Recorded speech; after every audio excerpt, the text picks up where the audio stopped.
Dear friends, let's not kid ourselves.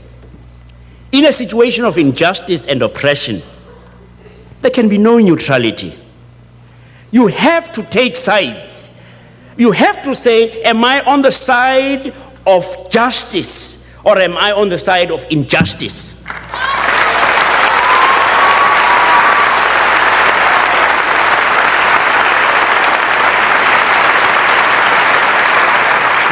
When an elephant is sitting on the tail of a mouse and you say, I am neutral, the mouse is not going to be particularly pleased about your neutrality. You have already made a decision. You have decided to be on the side of the powerful, of the elephant. There is no neutrality.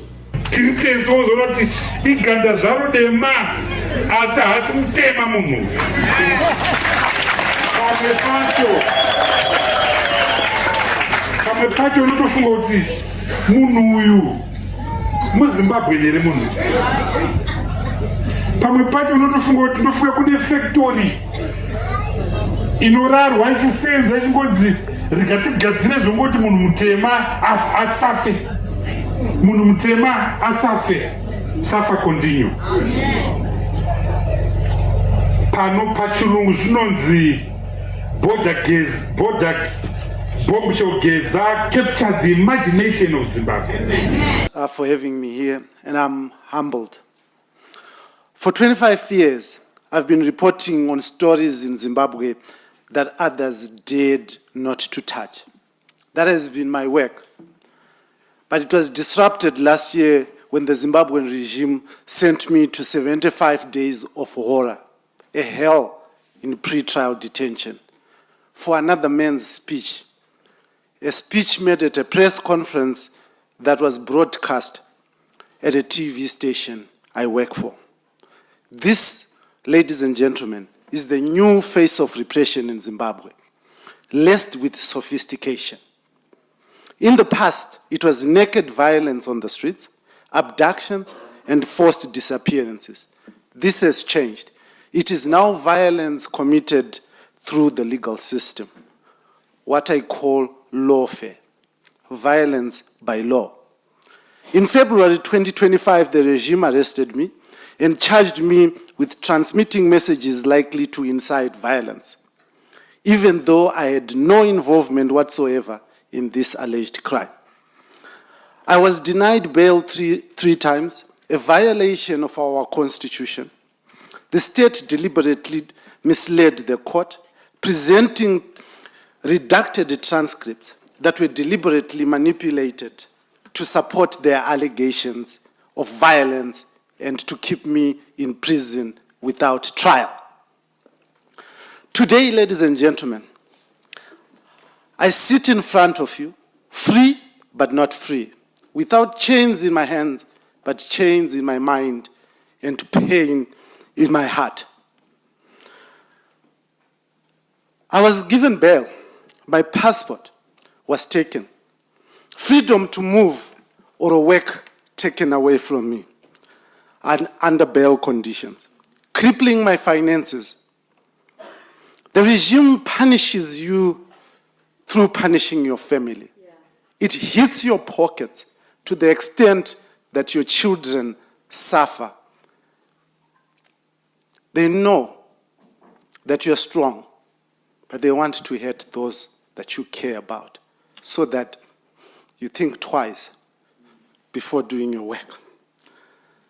Many, as the stories that have been told here, think Zimbabwe is turning the 10. It is becoming a democratic dispensation. I'm here to tell you that no, it has just become more sophisticated in its operation. Just yesterday, the government of Zimbabwe proposed new changes to the constitution.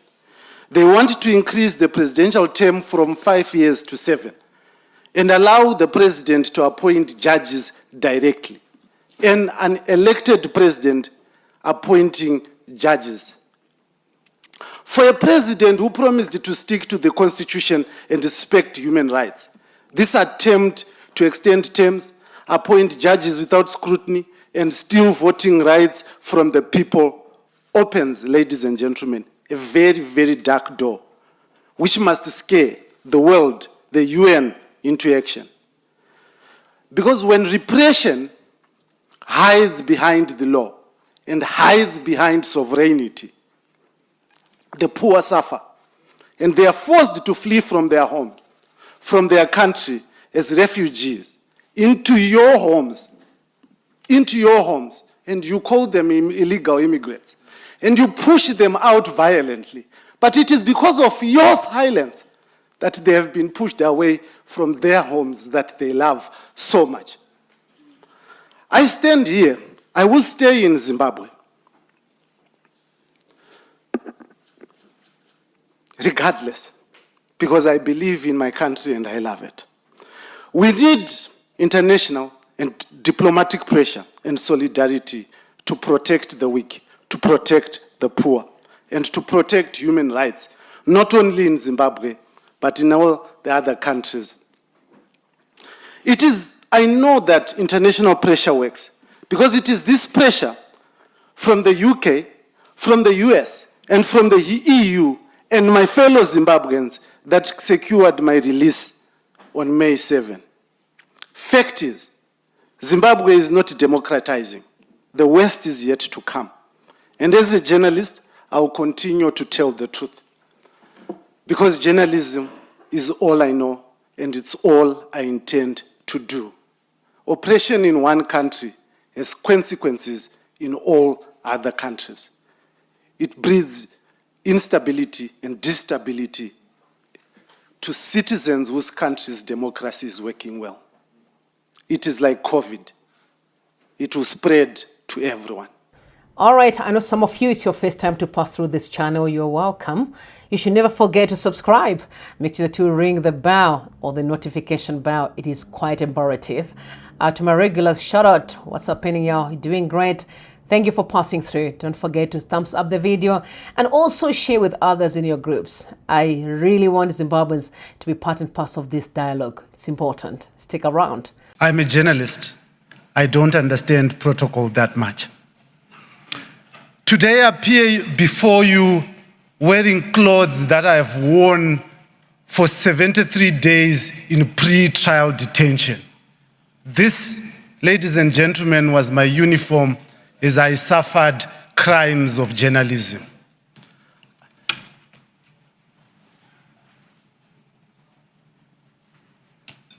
That was my prison number in D class section, which is kept the most dangerous criminals. Ladies and gentlemen, this is what repression looks like in Zimbabwe today. In the past, it was violence on the streets, abductions, and forced disappearances. Now, it's violence committed using the legal system. I call it lawfare. As journalist of 25 years, I've reported on Zimbabwe's democratic regression into a sophisticated authoritarian state. It was never always like this. Growing up, I idolized the president, the late Robert Gabriel Mugabe. My dad was a military veteran. He had fought in the War of Liberation to liberate our country from white colonial rule, and was a proud member of the ruling ZANU-PF party. So are some of his brothers today, who were also part of the war. We lived comfortably, as he was a soldier at that time. But then, when I was in high school, he got sick. He needed medication. But our government hospitals were dry. There was no medication. For 6 months, I watched him deteriorate. And when he died, I started asking questions. Like, why was our life such a mess? Yet and my father fought for our country. And did we not have enough mineral resources and taxes to provide for the sick?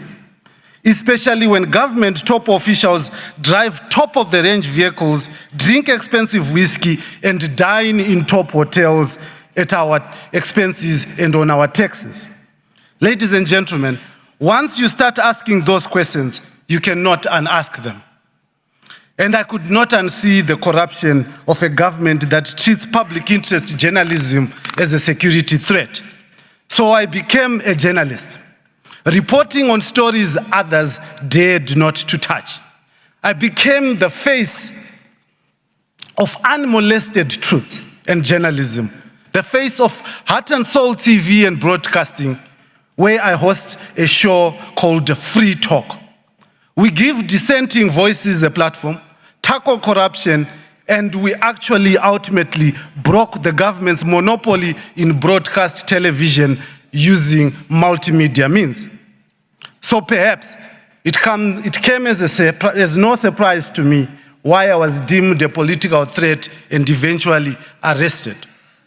In February 25, police came to my office with guns to arrest me, a mere man of pen, paper, and words. Fortunately for me, unfortunately for them, I was in Zambia working on a documentary. So when they could not arrest me, they posted a statement on Elon Musk's X asking the public to help in my arrest. I read this post, voluntarily flew back home, handed myself to the police voluntarily, but dear friends, they still arrested me. This was against advice from my friends, my family, my colleagues, and especially my daughter, Lorraine Ruby Mhlanga, who advised me not to return to Zimbabwe, but instead to lie low in South Africa until the situation cooled down. Like them, I knew what would happen. The state has been very consistent on how it plays its hand. They arrest opponents, punish them through pre-trial detention, and release them months later. You might be acquitted, but you would have been punished. That's what they did to opposition leader Job Scala and journalist Hopo Chingono, who spent 2 years and 80 days in prison respectively. They were eventually acquitted, but they had been punished. They had served a pre-trial sentence.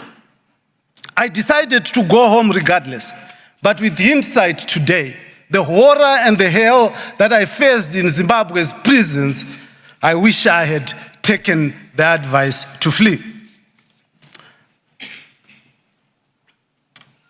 But here is the thing. I was arrested for a broadcast of a press conference. You can imagine. I did not say those words. The press conference was broadcast on HSTV, my employer, from an event that was organized by war veterans. The alleged violent messages were spoken by former ruling party Central Committee member Blessed Geza, who unfortunately died in exile last week, running away or evading arrest from his former colleagues who run the country today. May his soul rest in peace. The state charged me and denied me bail 3 times, in total violation of our constitution. I know that because currently I'm a second-year law student studying the law and understanding the constitution of my country. So I knew that this had nothing to do with the law. This was, and this is still purely political. The state deliberately misled the court, presented redacted transcripts from the press conference, manipulated to make the speaker sound violent.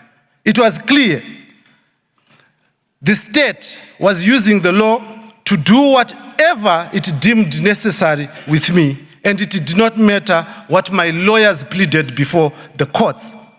I spent 73 days in pre-trial detention. Prison, my friends, is a place you should never go. It is a dark place. It taints the soul and clouds one's judgment. For when in pain, alone, in an overcrowded cell, and closed out of the world, things are never the same. Their aim was to break me by exposing me to pain, intimidation, and food that was not fit for dogs to eat. My health deteriorated, and I suffered from a very violent bout of flu. It still refuses to go away to this day, but I refused to let this kill me. And through my pen and paper, and my lawyers Chris Mike and Doug Coulthard, I kept journalism alive, telling the world what life was like from inside the lice-infested prisons, where no warmth exists. From the moment I was put behind the walls, I lost my rights, my dignity, and even at times, my sanity. Although some prison guards treated me with some respect, the same is not true for other inmates who were dehumanized and abused. And at times, I'm at tears when I remember those painful 3 months of my life. During my time there, I learned that the regime is not as strong as it seems. There are not that many party loyalists, but just desperate people who need the money to feed their families. They prop the regime unwillingly as enablers of the system. After 73 days, I was released on bail on May 7, 2025. But without immense international pressure and solidarity, my story could have been different. In the UK, Lord Oates brought my story before the House of Commons to debate it and to raise international attention. I deeply am indebted to that. Diplomats from Europe and America requested to visit me in prison. Fellow Zimbabweans spoke loudly about my incarceration. And just days before the diplomats could visit me in prison, I was released. I'm ever grateful. And I want to encourage you all to stand in solidarity with human rights defenders because it is the fuel of the work that we do. Even though I was released and I am standing here before you, I am not free. I have freedom without freedom. Every week I've had to report to the police so that they know I have not escaped. My passport had been held and was only released on 21 January after my employer offered collateral of worth 200,000 United States dollars. If I don't return to Zimbabwe, the headquarters of Alpha Media Holdings, my employer, one of the last standing homes of unmolested truths and free speech, will be auctioned off by the state. So I have to go back to save that home. I have not been able to travel or earn my keep through journalism. The trial has drained me and my family financially. I've been struggling to pay my children's school fees, and now my eldest daughter, Lorraine, who is supposed to be university with his friends, is at home instead because we can't afford it. This is how the state is working. They hit your pockets. They punish everyone you love, and they torment you emotionally and physically. For a year now, they've kept delaying my trial for ridiculous reasons. 1 week, the magistrate is sick. The next, the witnesses are unavailable. And the other week, the docket is missing. My file has even been classified as a security file. Imagine, journalism is treated as a security threat in Zimbabwe. So here's the angle. When journalists don't tell the story in Zimbabwe, it's not because of incompetence. It's self-preservation, self-censorship to save themselves and their loved ones from the pains and horrors some of us have gone through. Zimbabwe is not a democracy. It's a sophisticated authoritarianism playing out as a democracy because they have learned to use the law as a weapon. They silence opponents and terrorize citizens, not through overt violence, but through a criminal justice system that many believe is compromised. Just last week, The government proposed new changes to the constitution. The major one being to increase the presidential term from 5 years to 7 years, and to allow a president to solely appoint judges directly. Those changes consolidate power into one person, killing judicial independence and further intensifying lawfare. For a president who promised to stick to the constitution and respect human rights, these attempts open a very, very dark door, which once opened, there is no turning back. This must scare the world and the United Nations into action. Because, dear friends, when repression hides behind law and sovereignty, the poor suffer and flee from their homes. They flee from their countries as refugees, creating international crisis. They come into your homes as illegal immigrants. And we all know what's happening around the world over the issue of illegal immigrants. The problem is not caused by those who flee their homes. It is caused by you who are silent when people are repressed in their home countries, so that they cannot speak from their own home countries, but have to flee to find safety in your homes, which you then in turn chase them away. So for that not to happen, silence is not an option. Diplomatic pressure is the option. Sanctions do not work because regimes have used the sanctions to further justify oppression of the poor. It is only when we stand up and exert diplomatic pressure on these regimes that we can have results. So, here's the thing. The world can pretend that Zimbabwe is democratizing, but that is a lie. If we don't speak, the West is coming. I thank you. All right, thank you guys for watching. Please do comment, share, and also like the video. Comment respectively.